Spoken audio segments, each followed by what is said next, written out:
Welcome to the Practice Podcast, a show created by lawyers to help lawyers in life and business without all the complicated lawyer language. Let's welcome Bast Amron founders and your hosts, Jeff Bast and Brett Amron. Hi, Jeff. Brett, how are you? I'm great. It is Friday. I was thinking, should we ask Nelson a question today? Oh, I think we should. I don't know. All right. Happy Friday. How annoying is it to sit here and listen to me and you talk? I don't know. He's giving us a dirty look. He is. But, it's like, move on. Hard to say. All right. Brett, what do you think is Nelson's favorite movie? I was going to ask you yours, but no. What's your favorite movie? Nelson's favorite movie is probably beyond my comprehension, given how smart and intellectual he is. Right. I probably wouldn't have any idea. I'm going Top Gun for Nelson. Something like that. No. Or maybe... Runner's High. How about Runner's High? The Martian or something like that. Yeah. Maybe. Runner's High? You have a favorite movie? I always think that's a tough question, too, because like, what's the first movie that comes to your mind is really the question. It's funny you said Top Gun. Honestly, when I was a kid, was like... You love that. I just love that movie. Yeah. I mean, set aside Tom Cruise's, But yeah, I love that movie. I tend to like mindless movies because I like to just sort of let everything go and just enjoy the entertainment. I'm with you. I do enjoy the Marvel movies for the same reason. Like I just, They're just entertaining. Yeah, it's fun. They're fun. Do it with the boys and stuff. So, nothing intellectual, which is pretty consistent with my personality.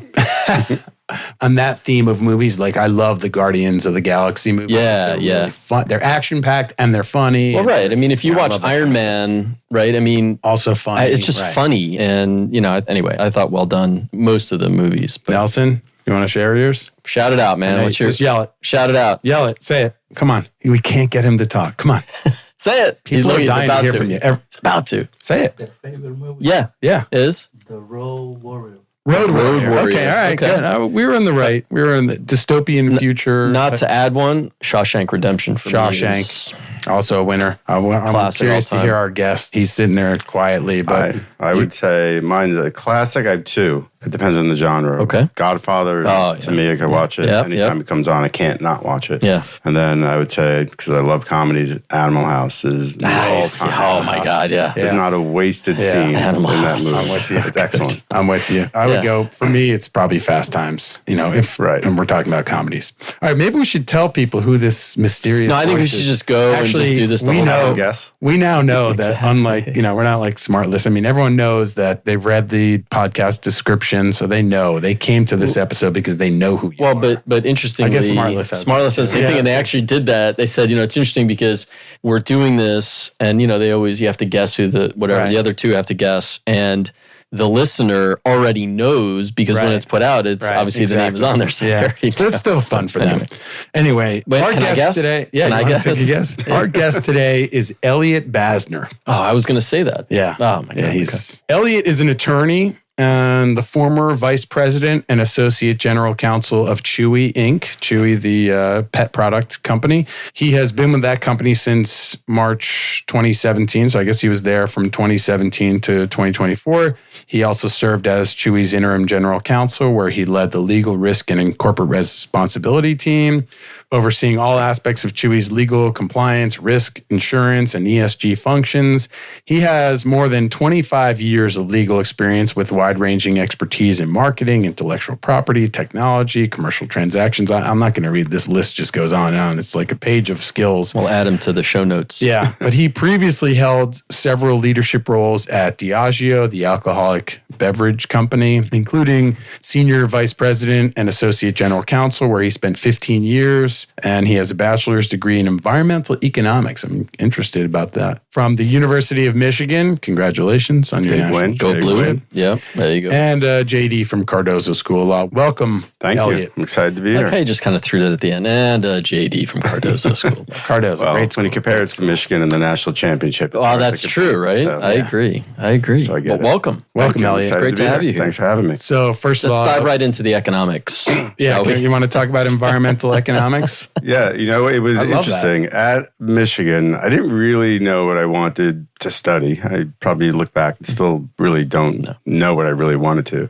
I had an interest in econ. I was good at it. I had like a knack for it, but I didn't really just want that. And then at Michigan, they have a program where you could actually create your own major. You got to write a whole thing up for it, and you go to some board of, whatever. I was in the LS&A, Literature, Science, and Arts School.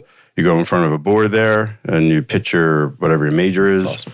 I think it's how it worked, and then they either approve it or not. So they approved it, and it was looking back, it was actually I'm actually impressed with what I thought. Yeah, you were ahead of your time. Right? Yeah, really. This was I think we're around the same age. 89 to 93. 89. Right. Yeah. So it's sometime in that period you were thinking about environmental economics. That's cool. And is it what it sounds like? I mean, what is, It was really, there were 1 or 2 classes that probably merged the economics and the environmental aspect of it.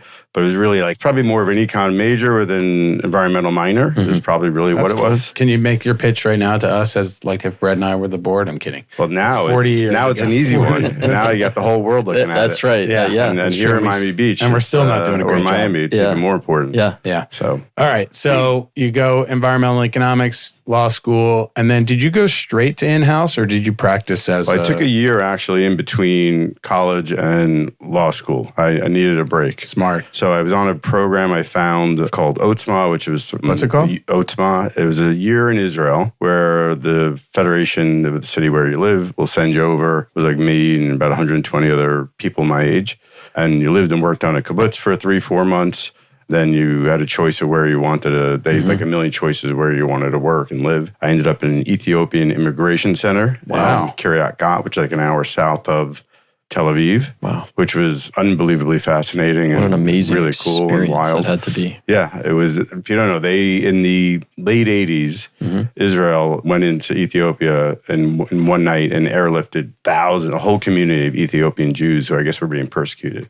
So they somehow got in there one night with all these planes, airlifted them out and brought them back to Israel. And then they put them in these temporary camps. And what happens is the temporary camps became more than temporary, particularly for the older population who had a harder time assimilating. Yeah. And so me and 3 other people ended up living in the camp. Wow. In the center, which was great. It was... What an experience. It was amazing. First of all, the kids were just happy to have anybody... they were outside our door the minute we woke up to the minute we went to bed. Yes. They just wanted to play and hang out. That's amazing. And then... As kids should. Yeah, as they should. Were you able to communicate with these people? I mean, how did that happen?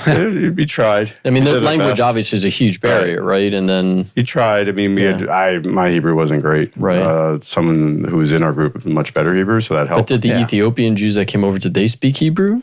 They spoke Hebrew, or at least understood. They spoke it probably because of the religious aspect. If I go to temple today, I'll know how to read, but I have no idea what it means for the most part. Right. They seem to know more than let's say I did. Okay. But they had all the same holidays, all the everything. It was just really wild to see that. So before you did that, did you know you were going to law school? I had applied to law school and deferred so you applied to law school and then you decided to do this thing. And was there any thought about becoming an immigration attorney? Was that, I didn't know if I had no idea anything? What I want, what type of law I wanted to practice at the time. Right. No, that wasn't anything to do with it. I just wanted to get a year away from school. And clear my head. And I didn't have to pay to go over. So it was, it was free in a sense. And I'd never been to Israel. So I was like, all right, That's great. It was great. It was great. I'm hoping if my kids are listening and they listen to every single episode, I hope they do that. Something like that. Yeah. I want them to take time and go and travel and have experiences like great. that. It was amazing. So, and then I'm convincing one of my oldest son to go his junior year next year to go abroad, and which looks like he's going to do for the same reasons. Yeah. I didn't do that in college. Yeah. So this is my version of that. So can you think back, I know it's a while ago, but can you think back to either an indelible image that sort of stuck in your head from that time or something that changed in you from when you started to when you finished your time there? Whoa. Yeah, that's a good question. We had a lot of amazing experiences, but the first most amazing experience was within a few days of being in Israel, and you're meeting all these new people you're going to spend a year with. I think it was in Jerusalem. It was the first couple of days, and they're trying to show you around and everything. And that was when they announced the initial peace accord with Rabin and Arafat. Right. It was literally within a few days of being there. Wow. So there was this real excitement and euphoria that, wow, something really good might happen here, which you see what's going on now. We're so close. We're so close. So that year was actually a very exciting year to be there because everything was coming out about that. Wow. That's amazing. Amazing. I feel like we could spend the whole time podcast on this topic, but that's really cool. I'm glad you shared that. So you come back, you go to law school, and then did you start out in-house or? No, I was at two different law firms. The first law firm was a firm, Fish & Richardson, which is a national intellectual property firm. Where was that? In New York. I was living in New York at the time. So I was there, and really good firm. What happened is there was this guy, Tony Fletcher, who was like one of the deans of trademark law. And someone I knew that he needed an associate. He was moving over to Fish from another firm. So I got my resume in there and inevitably got an offer. Of course you did. Of course. So, well, it was weird. The guy was in his early 60s and I was a first year coming out of law school, nothing. Right. Which was great for me. I learned a lot, but I imagine for him it had to be not as much fun. Why did I do this? Right. Like, why didn't I hire like a fifth year? Right.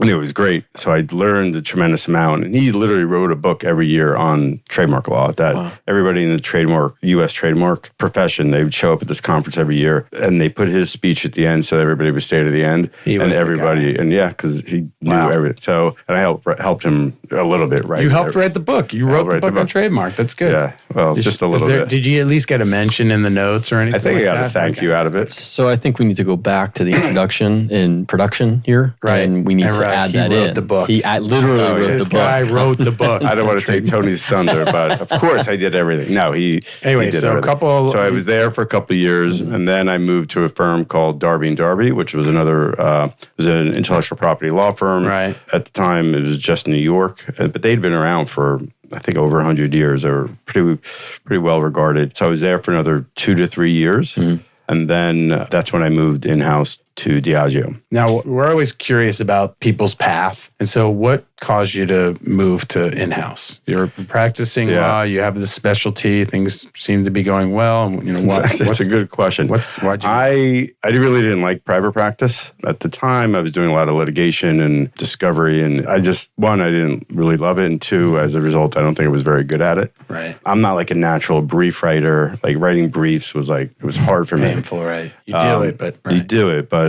like I'm very good at writing a short email to whomever, and you were ahead of Twitter. Exactly. Very short sentences, choppy. 144 characters. That's more than enough for me. Right. So anyway, it wasn't for me. So then I was actually looking at the time of going either in-house or out of law altogether. I figured I was going to work hard, which I always do. There's a little more risk reward of staying in Wall Street. So I was looking at both. And then at the same time, it was right after actually 9/11. So it was hard in the market, in the financial markets. It was harder to get a role there at the time. But I'd gotten an offer both at Diageo at the same time as this. It was a private equity type, not private equity, it was a hedge fund type business. But they also sold their research. So the job was 100% commission, no salary, no benefits to sell the research. And I was like, all right, I'll do it. If I'm going to try to go to Wall Street, this will be an in. And if I don't like it a year, I'll parlay it into something else. And then anybody who knew me was like, you're being an idiot. Try Diageo. You spent all the years of law school and, blah, blah. At least try it. And I was like, no, because now like I'm younger. I don't even think I had, maybe either one was on the way, like first kid or whatever. It's like, now if I'm going to do it, let's do it. So I was going to do it, and I called the guy who owns the fund, and he just was a real jerk on the phone. Real. I was like, wait, I'm going to leave my future in this guy's hands. Yeah. So I was like, all right, I'm not going to go for this guy. So he might have saved you. That phone call might have saved you because I wouldn't be down gave here. You a little warning. Yeah. You hadn't put it together, and sometimes we always say it's hard to see the picture when you're in the frame, and so everyone else is telling you this is the right position, and then he finally told you. In his way. He wasn't being very nice.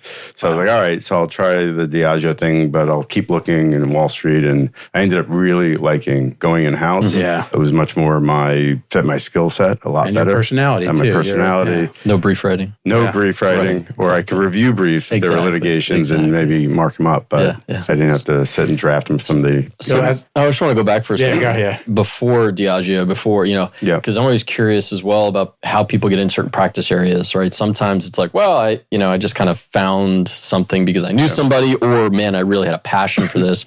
You were an environmental economics major and then ended up going to law school, and then found your way into patent, trademark, law, IP. Like, how does that happen? Yeah, Cardozo had a really great, they were a young law school at the time, but one of their strengths was their IP, and they had a great law journal and great professors. That was a real focus of theirs. Okay. So I got sort of interested and learned about it there. Did you go there for that reason? No. I just went I there. didn't even know. Did you know that? No. I didn't know they had a specialty in back then. I probably still do, but back then that was like, they had like a few areas that were like, they were really focusing on to, try to make a name for themselves. Yeah. And it was the Innocence Project with Barry Scheck. He was at Cardozo. Oh, that started Cardozo? I don't know if it started there. I think it might have, but he might still be there. But that's cool. That was really, and then when I was there during the OJ trial. Right. So it got a lot of attention at that time because he and his partner were 94 or something. Somewhere that was like, let's see. No, it was 95. 94, no, because it was my first year of law school. Oh, wow. And I remember watching the verdict. In a big room with everybody. Yeah. And there's being diametrically opposed reactions. Yes.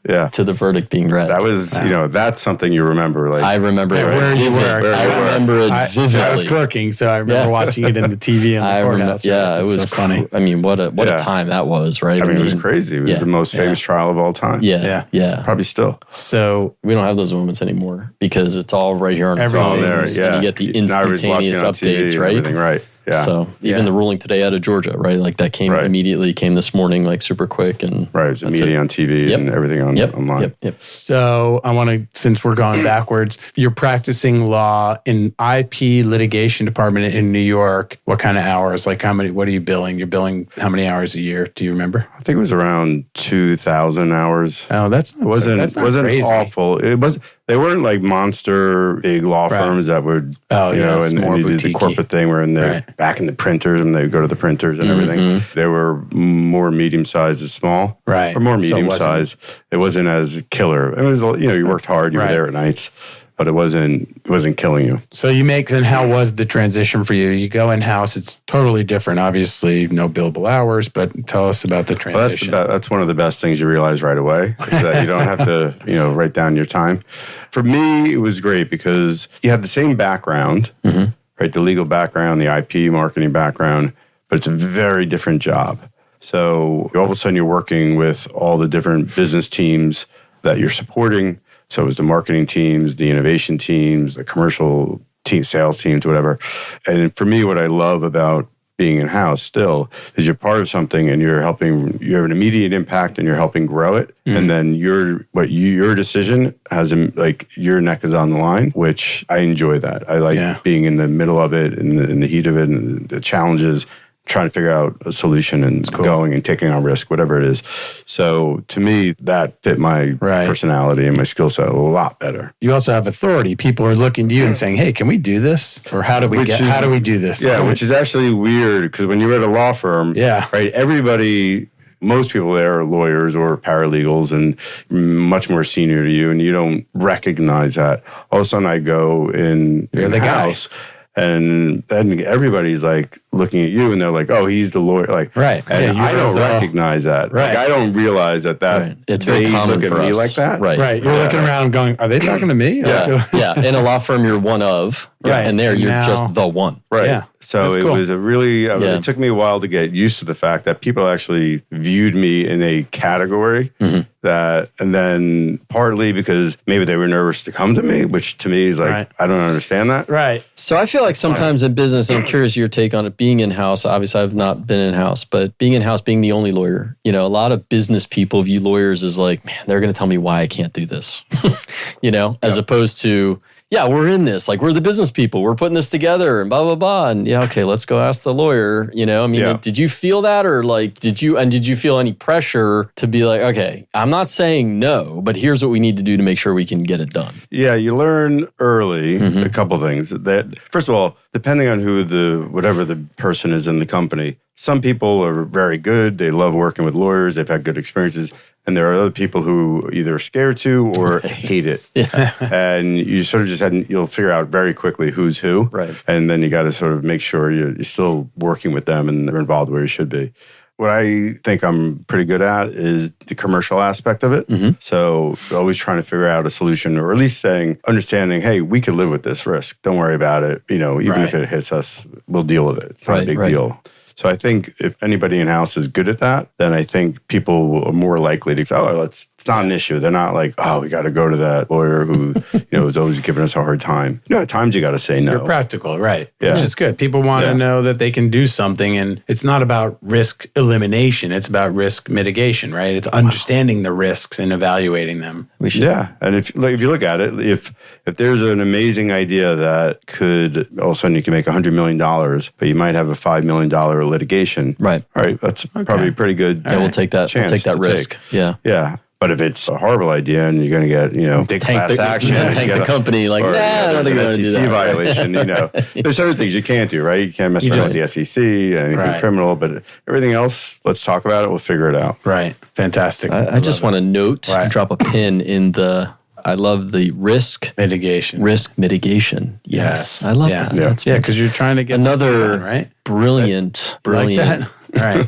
Can we note this moment on the record that Brett admired something I said? It's minute by minute. What's happening here? You have a room filled with quotes. What's happening here? Our time. We have a little clock that Nelson shares with us. It's like we're at some other part of the world. So we know how the time plus 8 minutes. So I'm sorry to take a detour here, but we have a little clock that Nelson runs so that we know how far into the show we have. But now I have a little piece of paper next to it that says plus 8 minutes. Yeah. I wonder if there's one. So I wonder if there's a piece that for every minute. It means we didn't start the clock until 8 minutes into the show, but how do you know that 8 minute piece? It's Nelson. Nelson's looking at me like I know everything. That's right. That's right. All right. Anyway, He's a road warrior. Do you have any advice for lawyers who are practicing and they're just not happy, kind of like you were? Yeah. That are thinking about in-house? Is there anything you learned, a lesson learned, or something that you'd share? First, you got to figure out whether if you're not liking your job, you maybe understand why. Like, do you not like it? Like, if you don't love being a lawyer, then going in-house, I'm not sure that's necessarily going to help you. Because you're still a lawyer. You're still a lawyer, and it's still an important part of your job. Right. Exactly. So I think you got to figure that what's really making you not happy about your work. I always recommend that people don't go. If it's hard to get a job out of law school in-house, right? Because if you're in a company, you don't have time to really train someone like a law firm can. Right. A law firm does an amazing job at that. And I always recommend. So it's hard, but even if you can, I'd recommend people at least get 4 or 5 years in-house. At a law firm before they even think about going in-house, because the training you get is phenomenal. And you understand if you're doing litigation, how that's really going to impact a business or whatever you might be doing, an agreement. Like, you learn how to draft it. You learn, the ins and outs. And to me, I think it's a great experience. If you're going in-house, try to find an industry that you're going to enjoy. Like alcohol? Like alcoholic beverages? My friends might say that's meant to be. Is that I went to Diageo. Alcohol and pet food, like pet supplies. It's consumer products, which to me are fun because you're creating them and they're tangible. They're in the stores or bars, restaurants in my case. So and then I went to e-commerce and retail, and there was the pet industry. But the whole e-commerce and technology and retail was new to me, and I purposely wanted e-commerce. So, and because it's not back then. It was so important. Even now, it's such a critical part of everything anybody does today. Yeah. So, and it's just fun. Again, it's tangible. Like, people, when they hear I'm at Chewy, we love Chewy. They get the food to us within a short time. They were made the selection. The customer service is unbelievable. So you feel very much part of that, and I am. I'm very much part of how a lot of the things that happen to get people the products that they like. Well, I'm going to say thank you as a frequent customer of Chewy. Well, thank you, for example, because oh my goodness. Yeah, but I think you keyed in on an important component here, and that is that at some point you became part of the process. You felt important. to the process. So like when you're a junior, you're adding value, but your input is valuable. When you're a junior associate and you're on a team of 8 junior associates and there's all these partners, like you're not sure that you feel as important to the process. But now when you're at the table and the business people and they're trying to make a decision and they're all looking to you for advice, your input is valued. And I think that's something that maybe a lot of junior lawyers don't appreciate, that as they climb the ranks, they will, they may achieve that on a certain level, but the in-house is obviously a little different. Yeah, I would say, whether it was law firm or even in-house, when I was a younger attorney, it was hard to comprehend that what I was saying was really important to me. Like why are they coming to me? I didn't feel compared to like more senior lawyers, like necessarily worthy. Like what do I know? You weren't valued. Where if I look back, as time you get more confident, you have more experience, and now I will speak up, and whether it's legal or not legal, I'll say my piece. Whereas earlier on, if you're talking about advice, the more you feel comfortable doing that, the better you're going to be, and then the more people are going to want your input. Right. So that took time to learn that. Right. And also just the idea of being part of something that I think at business in the in-house job, you had a better understanding of what are we doing here? Yeah. We're trying to accomplish, we have this campaign or whatever it is we want to accomplish. Whereas if you're asked to write, hey, can you research this issue? Yeah, they might tell you it's for a motion to dismiss, but what's the case? Why? How important is it to the client? What's the the big picture? Why is does any of this matter? And so I think the idea of understanding, your role and the importance of your role is really important for employees. In-house, it's not important that I'm right. But what's important is that I'm helping grow the business. And if you look at it from a personal standpoint, take away my wanting to do a good job, I'm only getting bonused if the company is growing. Right. So from a financial standpoint, I always tell people on the business side that I'm working with, I'm bonus the same as you. So I want to make this happen. So if I'm saying this isn't maybe the way to go, there's probably a good reason. I think this is maybe going to hurt us, or I don't think it's long-term sustainable, or whatever it is. And then we'll figure out how to do it. So don't just think because it's your idea, it's the best idea. It might be pretty good. Maybe, who knows?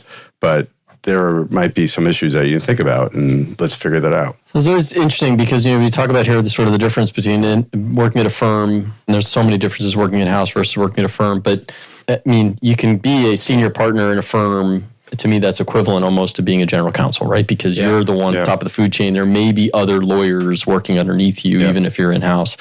But I see sort of the benefits of being in-house more business-oriented. But sometimes when we talk to in-house people, they're super focused on, and they always say, well, the client. Do you ever find yourself when you're in-house thinking you are the client, you're just a lawyer who's part of the business, as opposed to, well, that's my client, and that's how they think. Yeah, a lot of people refer to as clients. I personally don't like to do that, because then that all of a sudden it makes it like I'm in a different business than someone else, or I'm different than them. Right. So I typically don't use that word, and when people on my team, I don't correct them, but I might explain why why are you segregating yourself? Yeah, it's not really an attorney-client related. It is, but it's not a separate. We're part of the same team. It's just a little different. Well, I always found that to be just super interesting when they would say. I'd never asked, never inquired, and never talked about it. Now we have the benefit of having you here and be able to do that. I found that the same, which is, you're part of the same. You're part of the business. I never liked it, because we're not like our law firm in the business, right? Where I'm there to help grow and make it happen. So, but everybody has a different feel. Yeah. I was just curious. Yeah, cool. Interesting. And do you, we're starting to run out of time, but do you, plus eight. I have to do math. What is this? As an in-house lawyer, do you have occasion to hire lawyers and law firms outside? Saying retain outside counsel. Yeah, quite a bit. I'm curious if you have advice, since you're now the client in the room. And so we have a lot of lawyers listening. Any advice for law firms, lawyers who work with in-house? Other than lower your rates, right? We know that. Bills. Okay. Some more practical advice. Responsiveness is always important. Yeah. And it's not, if you can't get to something, say, hey, how about, what's your timing? It's next week. Because there are times, and sometimes someone won't get back to you for like a week after you sent an email, and I'm busy and I don't always remember to follow up. And wait a second. I'm sorry. I have to jump in on that. Yeah. You sent an email to outside counsel and they don't respond for a week? sometimes it's happened for a week. You need to fire them and hire Fast Amron. That will never happen. Oh my God. I don't think you have this. I have one firm in mind, but I don't think you do this type of work. I won't say. No, don't say. But holy cow! No, sorry, I had a conversation with the partner. Yeah, I mean that's just a common courtesy. It's not even little. Those are that's major. Yes, right. If you're busy, if you're in trial, you're busy. Whatever. Hey, got your email. I'm going to divert it to somebody else because I can't give it the attention right now, but I will circle back with you towards the end of the week. Boom, boom, boom, right? The initial response, which I think you'll laugh at, is the lawyer said, well, could you also send it to, there's like a group email within the firm? No. And I said, no, I'm not. I'm not going to remember. Said that? Good. Yeah, I said, I'm not going to remember to send it to some other group email. I know you. We hired you because of you. I know your name.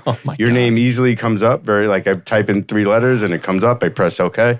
And I'm not doing anything more than that. Oh, wow. So, that to me is such a model of inefficiency. And plus, asking the client, can you just do my job for me? Yes. And when I say my job, I mean forwarding an email. Like, are you kidding me? And you're already sending an email. Why don't you just copy those people on the reply? I don't know. Anyway. Yeah. So responsiveness, which I think sounds simple, but it's not everybody does it. Yeah. We talk about that a lot here, and we pride ourselves it's just on acknowledging, hey, got your email. 24 hours. Whatever it is. It's mandated here, within 24 hours. Such a simple skill. Such a simple skill. Other things, it looks like you have more. Go for it. Yeah, other things, I would obviously, there's the legal advice, which, that's why we're asking and we're coming to you. Then there's, how's it really work? What's the real issue? What's the real risk? Like a practical impact, right? As opposed to just this legal, right? It's not like, what I don't like is you get this really long email with, all great, they spend a lot of time on it, obviously. Overview. But it's really long and it says everything, but it takes a long time to read through it, which no one wants to read all of it anyway.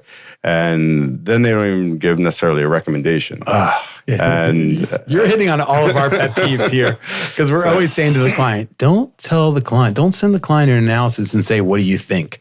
They hired us to tell them what we think. Right. So give them a recommendation. And if you have a couple of options, and that's okay. And make a recommendation. Great. Yeah. That's what you're looking for, right? Oh, yeah. You're with us. You're speaking our language. Yeah. So that's really important. And it's okay to say, even when you're on a phone call, I don't know right now. Let me check it out and get back to you. Right. So you don't need to there are people who always feel like they need to have the answer. Right. I'm okay with, hey, you know what? Let me think about that. I never thought about that. Let me do some research or ask around and I'll get back to you. Yeah. And not in, a week or 10 days. Not in a week or 10 days. Oh my gosh. Wow. Good stuff, Elliot. Really appreciate you sharing that advice. Thank you. You're welcome. Brett. Thank you, Elliot. Thank you, Brett. Hey, if you enjoyed this episode. Thanks, Jeff. Which I'm going to interrupt you while you're doing the readout. You must have enjoyed this episode. Thanks, Nelson. If you enjoyed this episode, let us know. You know how you can let us know? 5-star review. Send us an email immediately. Send us an email. Call Brett on his cell phone, which is 305. Just kidding. 666-6666. Wow. There you go. There you go. Should we end it? Nelson, anyway, if you like the show, please leave us a review, share the show, send it to your friends and family. Please follow us wherever you get your podcast. I'm just looking at Nelson because he's giving me the end it here. Nelson, thank you. Thank you for having me. Thanks, It was a lot of fun. Appreciate it. Have a good weekend. For more information on this show and other resources, visit fastamron.com and connect with us on LinkedIn, Facebook, and Instagram @FastAmron.